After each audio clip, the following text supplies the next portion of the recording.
In this video, I'm going to show you how to replace the surge tank and heater outlet hose on the Chevy Silverado. This is going to be located on the right side of the engine bay. Let's get into it. I'm going to open the coolant cap. Make sure the engine's cold when you do this.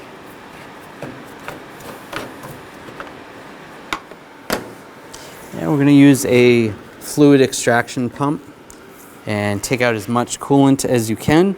You could always drain the coolant system if you would like. Just grab the engine cover, just pop that up, pull that forward, take that off. Loosen up the worm clamp. Just use a straight blade screwdriver or an 8mm socket.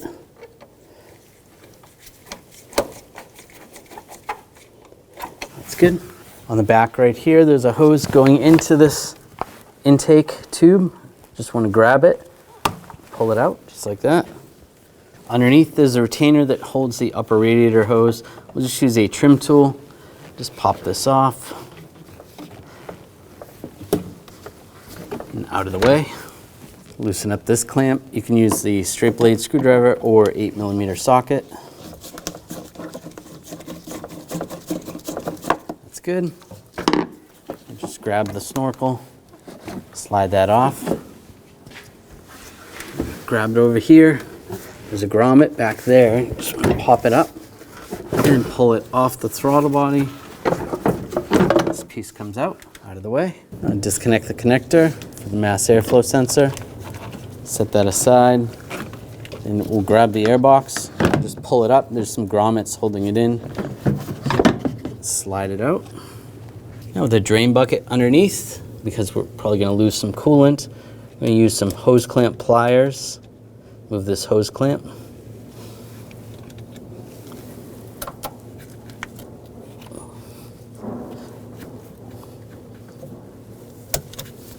Just push that down.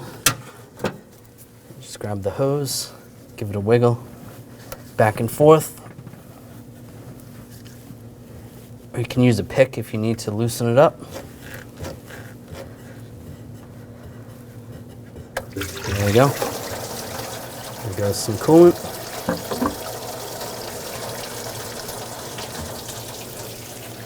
It's going to drain out into our bucket. Take off the hose at the reservoir. Same hose clamp pliers. Just move the hose clamp.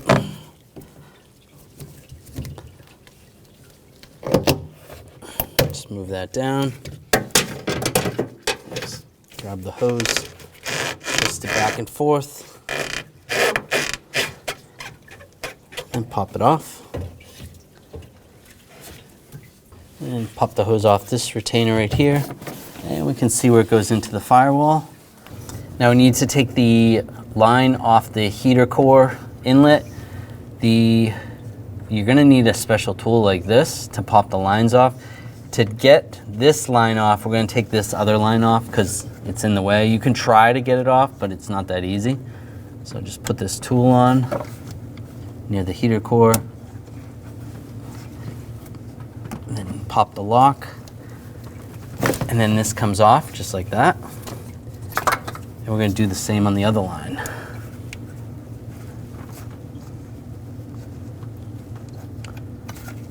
Now that that's out of the way,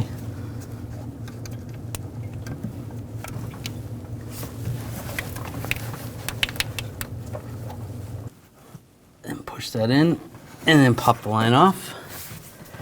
You can take the tool off.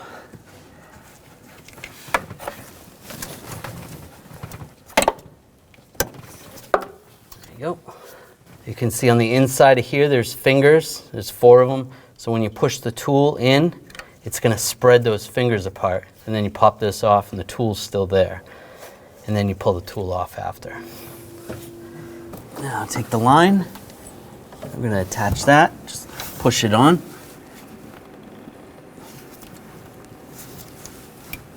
Lock it in place.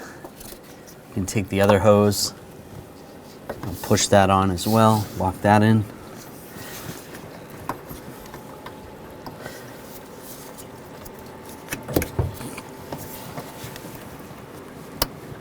we go. Those are both locked in place.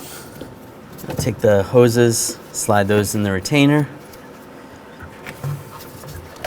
I'll take this upper hose, attach that to the tank. You can use the hose clamp pliers.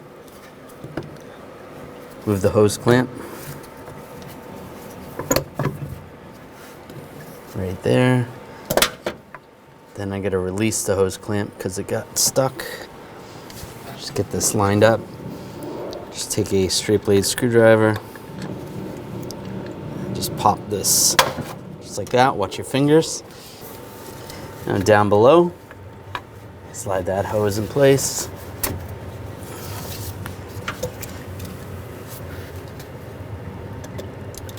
And move the hose clamp.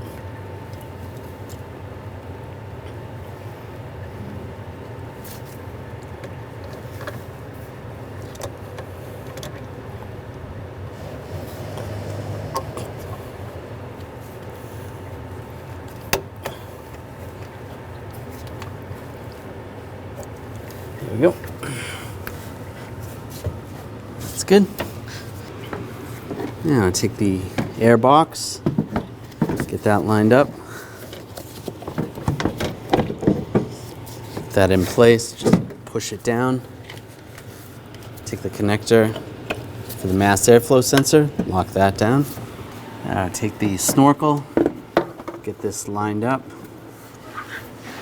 We'll attach that to the air box. Right there. And on the throttle body.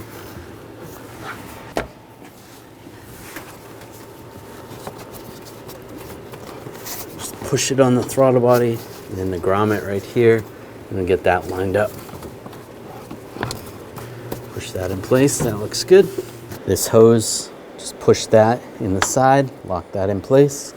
And with the upper coolant hose, rotate the retainer, slide that in place. Tighten down the clamp.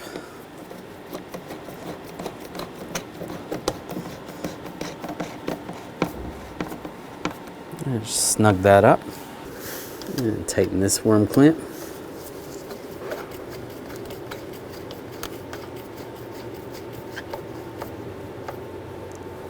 Snug that down. Take the cover, line the back up, and push it down. Now using a funnel, we're going to top off the fluid using the correct coolant. Fill it up.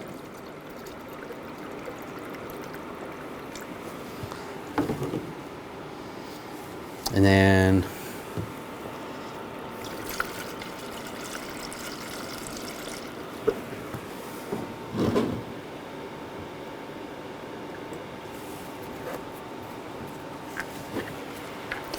you want to fill the coolant up to a little bit above this arrow where it says full.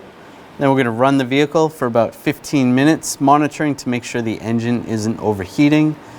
Once that's done, shut the vehicle off, let it cool, and then you're going to have to adjust your coolant level. You take the cap, put that on, lock that down. That was an easy job, and you're good to go. When only the best will do, demand TRQ. The only company that lets you view before you do. TRQ is committed to offering the highest quality aftermarket auto parts that are engineered for peace of mind. Thanks for using and viewing with TRQ.